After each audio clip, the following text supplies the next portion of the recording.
Chapter 10. At 5 o'clock, Mom's setting the recorder so Dad can watch the broadcast when he gets home. Kaylee is sitting cross-legged on the couch, texting her friends, and I'm sweating bullets. "Relax," Mom says soothingly as she takes her seat next to me. "It's going to be all right." "You sound like Rosa," I mutter. "Who's Rosa?" The Channel 7 News live at 5 graphics and music comes on. "I'll tell you later," I whisper, and my heart starts hammering madly in my chest. The camera zooms in on Marla Sumner and her co-anchor, Keith Franks. "Good evening," Keith says. "Tonight at 5, what would you do if your teammate was tragically injured on the way home from a meet?" Footage of our track meet with Hartwell appears on the screen. "We'll show you what a Liberty High School team is doing to help their fellow runner get back on the track." "That's you!" Kaylee squeals. It's gone in a flash, but it's hard to mistake me for anyone else when I'm wearing shorts. "But first," Marla says, and then dives into another story. And another. Then there are commercials, and another story. And another. And the weather, and more commercials. And before every commercial break, they run a little teaser segment about the track team. And me. "They're not going to show it until the very end," Kaylee grumbles, texting the whole time. Then, all of a sudden, Marla Sumner is looking right into the camera, saying, "Finally, at 5, the story of the Liberty High School track team and the extraordinary efforts they're making to help one of their teammates run again.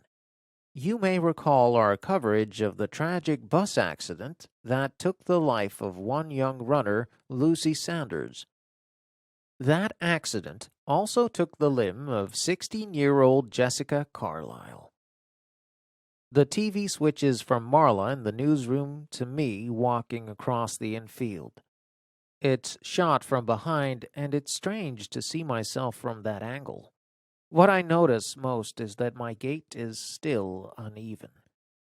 Hours before the accident, Jessica set a league record in the 400-meter race, Marla's voice says over the footage.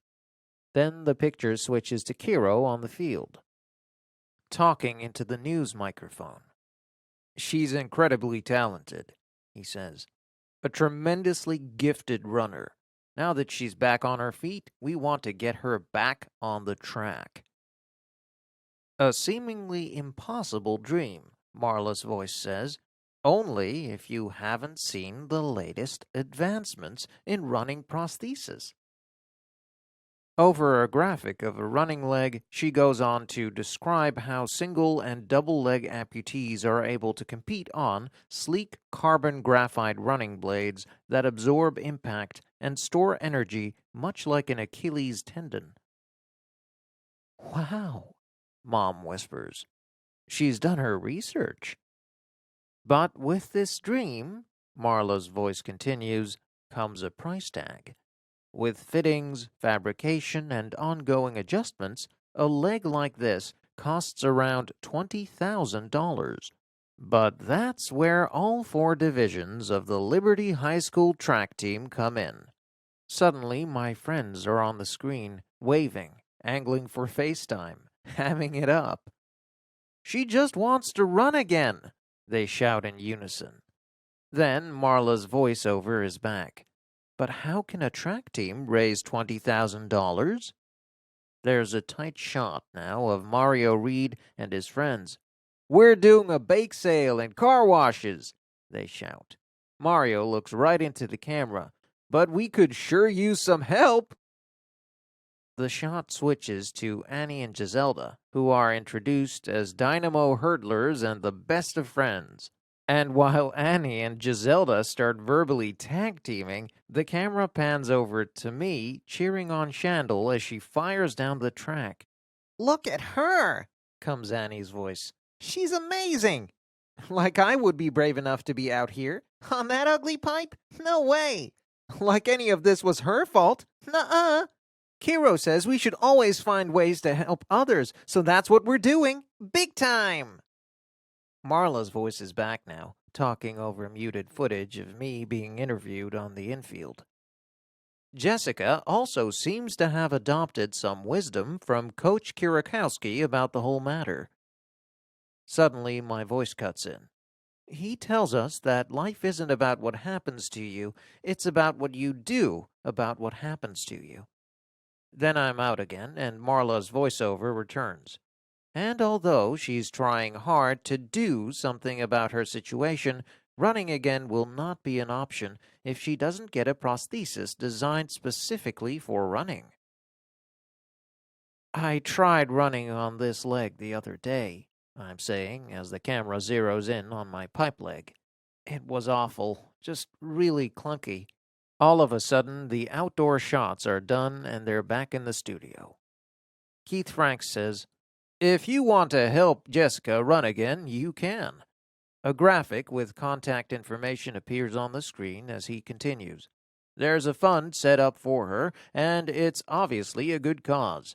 Donation information is also available on our website, where we make it easy for you to make a difference. The contact graphic disappears, and Keith says to Marla, "That is some story." Marla nods. "And there's so much more to it. Jessica's family is drowning in medical bills because she wasn't insured, and the insurance companies are in gridlock over who should foot the bill. The Carlyles have had to take out a second mortgage on their house. Her father's working 14 hours a day, and this is just for her basic needs. It's a nightmare. But it sounds like the track team is doing what they can to help. It's an amazing group of kids, it really is."